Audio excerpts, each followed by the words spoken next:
It was a beautiful fall day on the island of Sodor. All the engines were working very hard. Sir Topham Hatt came to Tidmouth Sheds. He had exciting news. Gordon is to take the new mayor of Sodor on a special tour of the island, he announced. Gordon was thrilled, but then he had a thought. Who will take the express, sir? He asked. The other engines were excited. Pulling the express was an important job. Everyone wanted to be chosen, but Sir Topham Hatt chose Emily. When Sir Topham Hatt left, Emily was very happy, but Gordon wasn't impressed. The express is the longest passenger train on the island, he sniffed. I always cross the island twice by tea time. You'll never do that. I've got big wheels, and I'll do my best, said Emily. Big wheels don't make a big engine, boasted Gordon.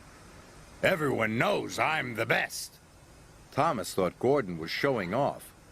Twice before tea time, he puffed. That will be hard. But Emily wasn't listening to Thomas. I'm going to be as good as Gordon, she said eagerly, and she steamed away as fast as she could. Emily puffed into Knapford Station. She was looking forward to taking the express, but it was very, very heavy. Bust my buffers, she gasped as she slowly pulled out of the station. But she pulled away too soon and left the brake coach behind. Emily puffed with all her might. She was determined to be fast.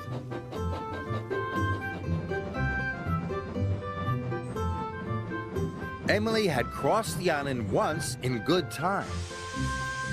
I am as good as Gordon, she puffed proudly.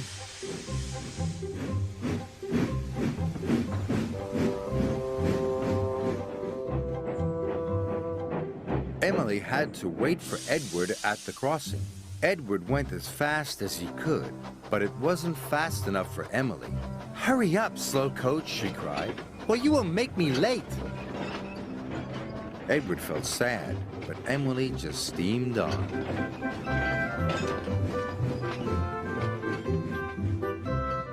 Emily stopped in Maithwaite Station. The express was a guaranteed connection with Bertie the bus, but Bertie hadn't arrived. He had a flat tire and was running late. Emily tried to wait. She counted to 10, twice, but she felt as if her boiler would burst. I'm going to be the slowest engine on Sodor, she cried, and it's not my fault. And she puffed away. When Bertie arrived, Emily had already left. Emily needed to take on water, but James was at the water tower. He was pulling the slow goods train. Emily wanted to go first. It doesn't matter if you are late, she said. You must wait your turn, said James crossly. Express trains don't wait, said Emily, and she left without taking on water. Emily went faster than ever. Her coaches rocked and rolled, and her passengers were biffed and bumped and bounced.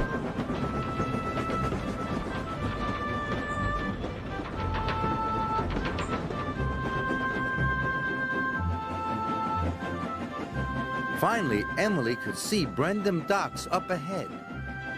Twice before tea time, she puffed happily. I am as good as Gordon. Then there was trouble. Emily slowed down. What's happening to me? She cried. She went slower and slower. Emily had run out of water. She huffed and puffed, but she had no steam left. Finally, Emily came to a complete stop.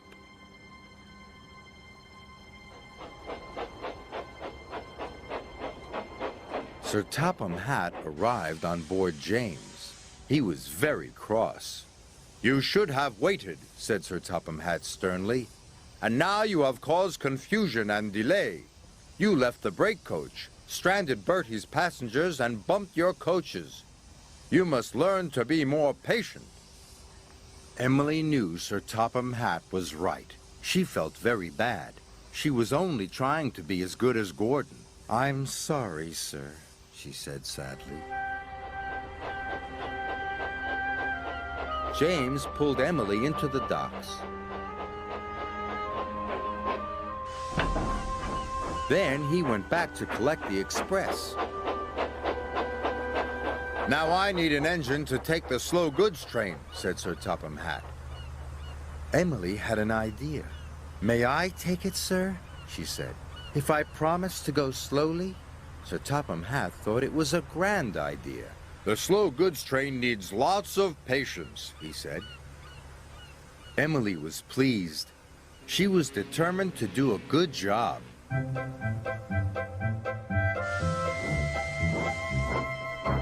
So after she took on water and lots of coal, Emily buffered up to the slow goods train.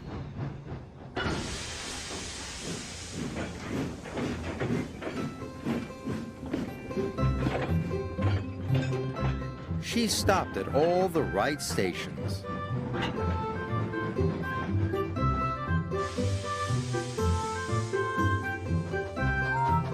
And she let all the other engines go first.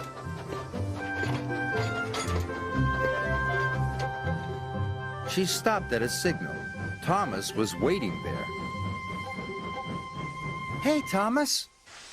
"I am learning patience," Emily puffed. "But if only I could learn it faster." Thomas had to laugh.